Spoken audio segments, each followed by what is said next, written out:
Right, off and running. Morning, Beefy. Now, today, the reason why I've got you in here and I've strapped you to your seat is because we can talk about jazz. Oh, yes, jazz.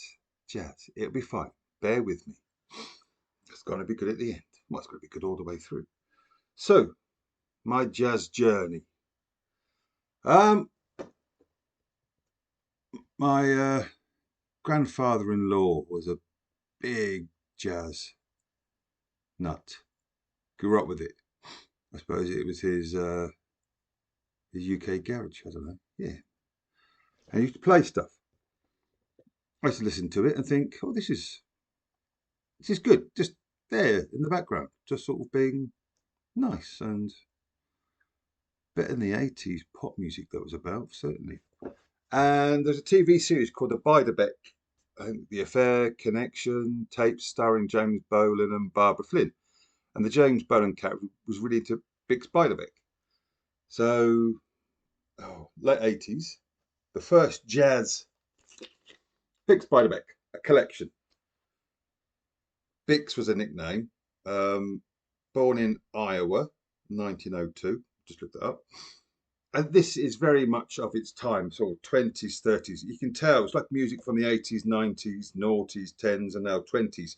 You can go, oh, that's from there. And it's good. It's a record I don't play that often, but every now and again, you put it on, good production. And then a while later, her most famous song, or most popular song, My Baby Just Cares for Me, Nina Simone, um, which isn't her best. This is just like a greatest hits. My Baby Just Cares for Me, Don't Smoke in Bed. He's got the whole world in his hands. So it's jazz, gospel. Yeah, Nina, fantastic artist. And this is good. As an introduction to someone, this is really good. Time passes by, this, that, and the other. Hear a bit of jazz every now and again, mainly off TV programs, I guess.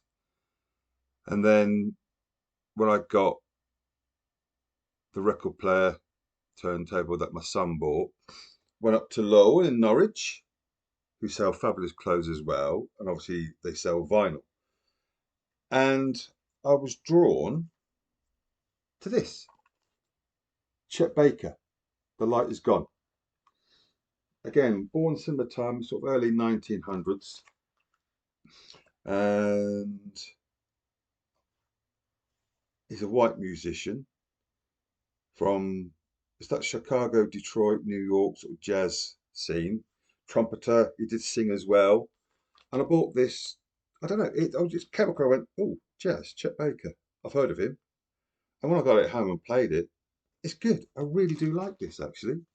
Nice colour, black vinyl, double LP. It's really quite good. And then this guy. Um, I'd heard of him. Thelonious Monk, Monk's Dream. It came. I think I bought something else, and it came with a CD, just a CD in it, and just a little cardboard thing. And I played it. I went, "This is really good." Again, Thelonious Monk, born at the turn of last century. Um, Pianist with his band. It's just a single LP. Again, it's really good. It's just I like and talking about jazz in the series, one of the Beiderbecke ones. Barbara Flynn. I think she said one thing I've learned about jazz. It's either cool, smooth, or when does the tune start? Which yes, and it's that freestyling to a rhythm because people know the tunes, but I don't know if they're written down. I think you just kind of learn them off by heart, and then it's your interpretation, which yes, I like the freestyling sort of or the interpretation. That's very much like say like grime when people are spitting bars. It's just that sort of right. Mike's hot. off you go, and it's just to a beat. Well, I mean, obviously jazz is slightly different, but there's similarities, or I'm making them, I don't know. But this is, yeah, it's really good. How was this made? Made in the EU. I don't know, but it's good. Now, dreaded CD, Miles Davis. Um, yeah, I suppose one of their jazz greats. Kind of Blue, which is his seminal album. I don't own it on vinyl. But after getting them, I knew I had it on my CD rack, so went and played it. And it is well, jazz masterpiece, perhaps the most influential, best-selling jazz record ever made. The definitive version, because there are different versions and remasters, and it is a very good album. It's kind of, I don't know. I mean, just because it's a sub doesn't mean you have to have it, or do you? I don't know. But listen to this, and then I was aware of this is it's a double LP. Miles Davis, Bitches Brew. This is definitely what time does the tune start? I think it was like the way I keep my records. Definitely a double LP. Nice artwork.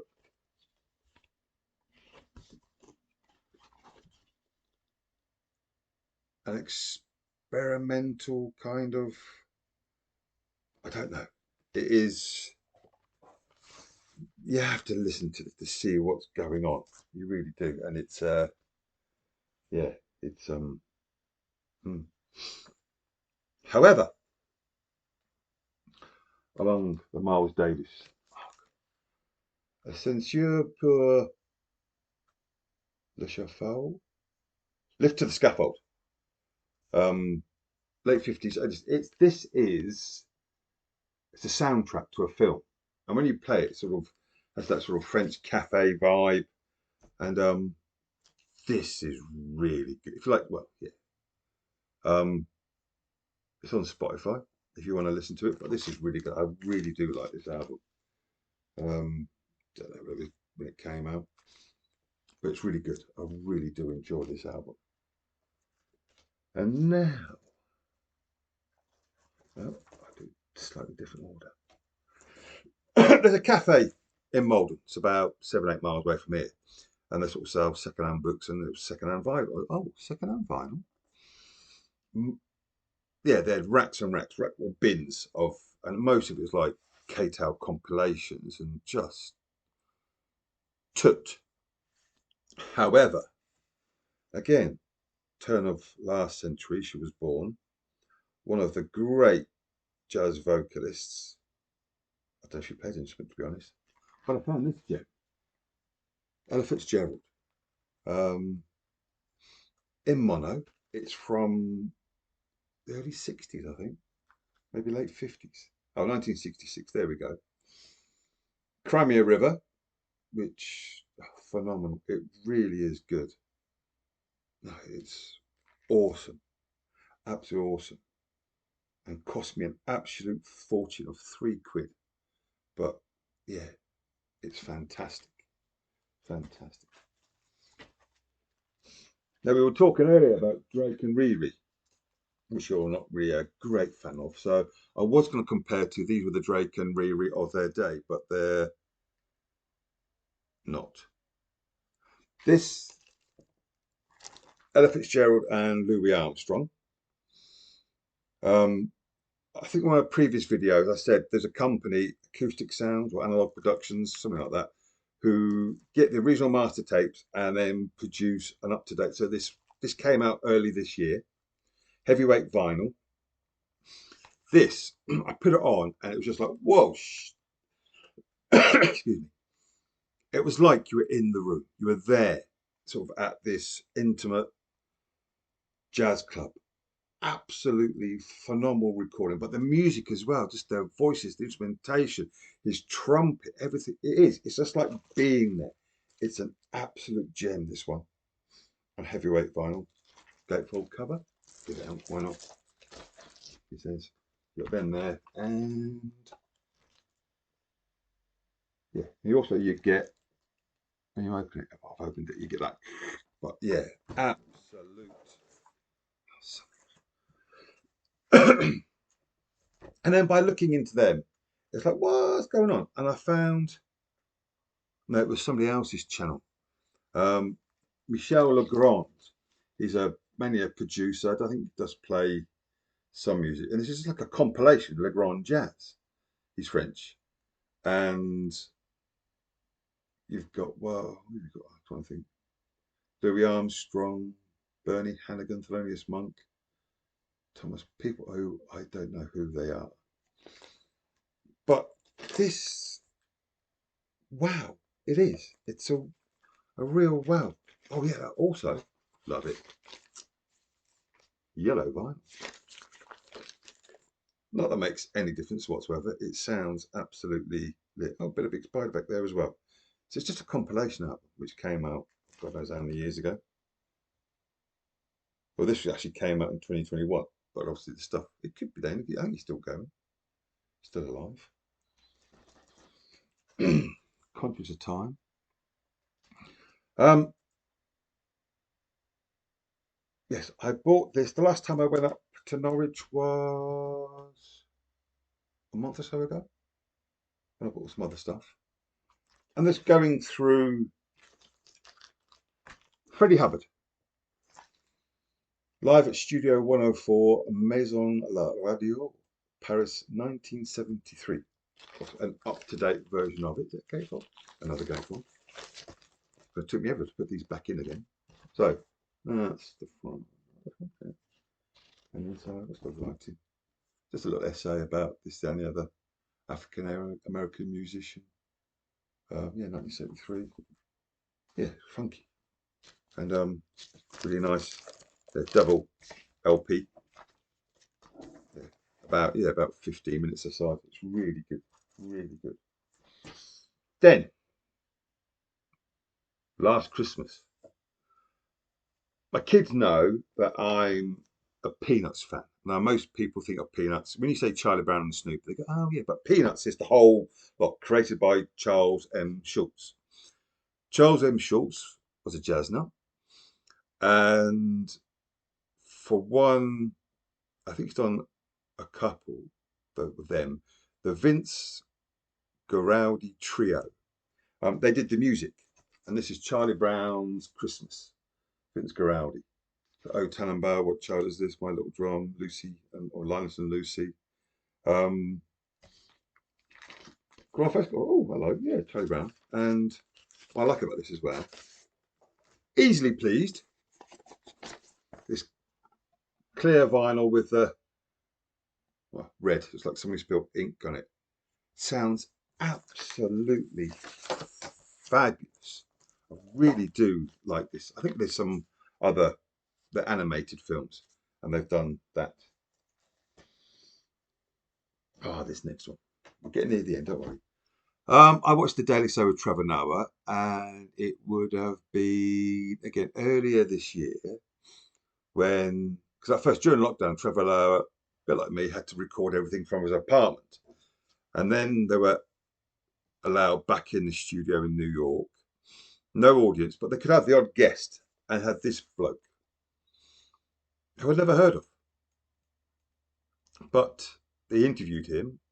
So Trevor interviewed him, and then he played a little something at the end. Robert Glasper, this is Black Radio. He's since done Black Radio 2 and 3. Really heavyweight double album. Again, modern. There he is. Handsome dude. So it's, again, the point with the older stuff. And again, with the last, not quite couple. He's living now. So his influences are from now back. And yeah, it's modern jazz. Keys, trumpet, bass, as in bass clarinet, spoken word, vocal. Yeah, just it's not the traditional, just sort of what times there is tunes to this, and it absolutely. Oh, that's another one. Oh, it's lit. I've got so many. I mean, I will get 2 and 3. I've streamed them and they are bloody good. Right, 4 to go. Nina Simone is one of my favourite artists. And in 1976, she recorded a concert, and this is the live recording, at Montreux in Switzerland. Again, a double LP, just really funky vibes, black vinyl. It's just really good how to talk to the camera. And then after buying this, a month or so later, Sky Arts had the tape, the concert recorded, which yeah, it's really good. Just yeah, it's lit. And then right, harking back to my last video, it's London in it, or one before. I heard them described as Afro funk, but no, there's jazz elements, which is cocker rocker. Could we be more? And again, South London, he plays, he produces, he writes. Doom Cannon, oh, just phenomenal. Again, you see it in both. With Kokoroko, maybe some Afro beat sort of thing. Again with Doom Cannon, but again the sort of the London vibe. Just amazing. Absolutely amazing. Which brings me to the last, but not the least. I've had this LP a couple of weeks, a week. Jenny Cleaver and a Forever Presence. Yeah, Forever Presence. There's only about 4 songs on it. She sings, she plays guitar. I think she plays other. This came out last year on Gearbox. Forever Presence Part 1 and 2. Prayer for Rohava. We've Known Love and Black. Ah, it is again. It's that vinyl. Fully lined cover. Nice heavyweight vinyl. Absolutely gorgeous. You just, yeah. She's only. Oh, so many artists had their birthday recently. She's 25, 24, 25. Oh man, it's just soulful, man. Soulful. Absolutely soulful. Yeah, so my jazz journey. Another person I'd like to mention is she stood in for Jam Supernova a week last Tuesday. Got to do her name, Nubia Garcia. Now she does play the saxophone. Fabulous. I'm trying to think something else kept in my mind then. So yeah, you do kind of you get it. Jazz, it's just that I don't know what it is. It's just lit, man. It's lit. Right. Have you ever done too much? If you like it, press the like. If you want to subscribe and all that, should have said that at the beginning. Never mind. Gin at 11 o'clock in the morning. That's just water. So that's me for this one. The next one, I don't know. I think I probably need to cleanse myself of 80s stuff. And yeah, get rid of that. And then maybe electronic. Anyway, take care, everyone. Yeah, see you next time.